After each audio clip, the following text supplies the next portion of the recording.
الحمد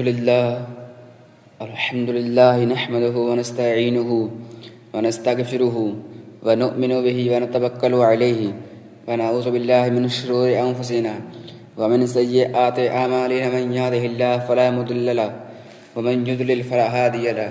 ونشهد أن لا إله إلا الله وحده لا شريك له ونشهد أن سيدنا مولانا محمدا عبده ورسوله.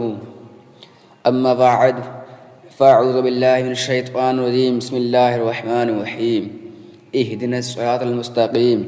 صدق الله العظيم وصدق رسوله النبي الأمين المتين الكريم ونحن على ذلك لمن الشاهدين والشاكرين والحمد لله رب العالمين.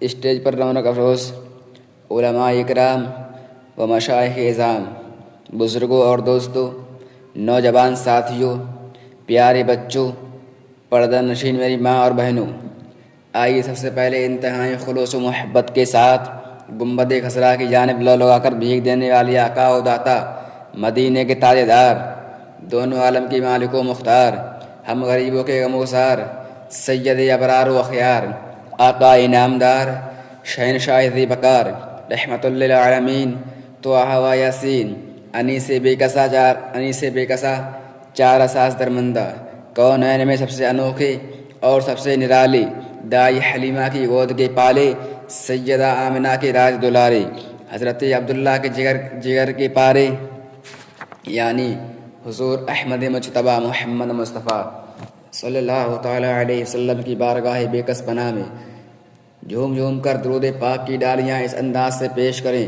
کہ زمانے سے مسلسل درد صبح و شام ملتا ہے، زمانے سے مسلسل درد صبح و شام ملتا ہے، درود پاک پڑھ لیجئے بہت آرام ملتا ہے، درود پاک پڑھ لیجئے بہت آرام ملتا ہے. پڑھیے آواز بلند. اللہم صلی علی سیدنا مولانا محمد صلو علیہ صلاۃ و سلام علیک یا رسول اللہ صلی اللہ تعالی علیہ وسلم. سامعین وزم، خطبہ مسنونہ کے بعد میں نے جس آیت کریمہ کی تلاوت کرنے کا شرف حاصل کیا ہے، انشاءاللہ العزیز اسی آیت کریمہ کے تحت گفتگو کرنے کی کوشش کروں گا. میں اپنی گفتگو کو آسان کرنے کے لیے پہلے چند مفید باتیں آپ کے سامنے رکھنا چاہتا ہوں تاکہ ناچیز کی ہر بات آپ کے ذہن و فکر میں بیٹھ جائے اور آئندہ کام آئے. اہل سنت والجماعت سے تعلق رکھنے والے حضرات اپنے آپ کو اہل سنت والجماعت کے ساتھ ساتھ مسلک اعلیٰ حضرت کا بھی دم بھرتے ہیں. جلسہ و کانفرنس میں بھی مسلک اعلیٰ حضرت کا نعرہ لگا کر اس کا اظہار بھی کرتے ہیں. اور یہ بھی دیکھا ہوگا کہ جو سنی صحیح العقیدہ مسلمان ہیں وہ اپنے مساجد میں اہل سنت والجماعت کے ساتھ ساتھ مسلک اعلیٰ حضرت ضرور لکھتے ہیں. کچھ لوگ اہل سنت والجماعت کے ساتھ جب مسلک اعلیٰ حضرت کا نام سنتے ہیں یا دیکھتے ہیں تو ان کے چہرے کا رنگ ہی بدل جاتا ہے اور ایسا معلوم ہوتا ہے کہ ان کا سارا چین و سکون ہی ختم ہو گیا ہو.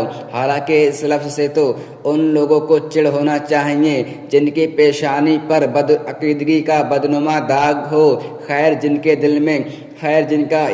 جن کے دل کا ایمانی نور ختم ہو گیا ہو. اگر وہ جلتا ہے تو جلے، کوئی بات نہیں، کیونکہ ان کے مقدر میں جلنا لکھا ہوا ہے. اور جن کے مقدر میں جلنا لکھا ہوا ہو اس کو کوئی بدل نہیں سکتا. وہ جلتا ہے تو جلے. لیکن افسوس ہوتا ہے ایسے مسلمانوں پر جو اپنے آپ کو سنی ہونے کا بھی دعویٰ کرتے ہیں، غوث پاک کا نعرہ لگاتے ہیں، خواجہ غریب نواز کا نعرہ لگاتے ہیں اور فاتحہ دلاتے ہیں، نذر و نیاز بھی کرتے ہیں، درود مصطفیٰ بھی پڑھتے ہیں، صلاۃ و سلام بھی پڑھتے ہیں، اولیاء اللہ کے توسل کے قائل بھی ہیں، مراسم اہل سنت کو جائز و مستحسن بھی جانتے ہیں. پھر بھی مسلک اعلیٰ حضرت سے الرجی، مسلک اعلیٰ حضرت سے بغاوت، مسلک اعلیٰ حضرت سے دشمنی، مسلک اعلیٰ حضرت سے نفرت وغیرہ وغیرہ. تو میرے بھائیوں، یہ سارے خرافات دینی تعلیم سے نابلد ہونے کا نتیجہ ہے، علماء حق سے دور رہنے کا ثمر ہے. اس کے علاوہ دوسری اور کوئی وجہ نہیں.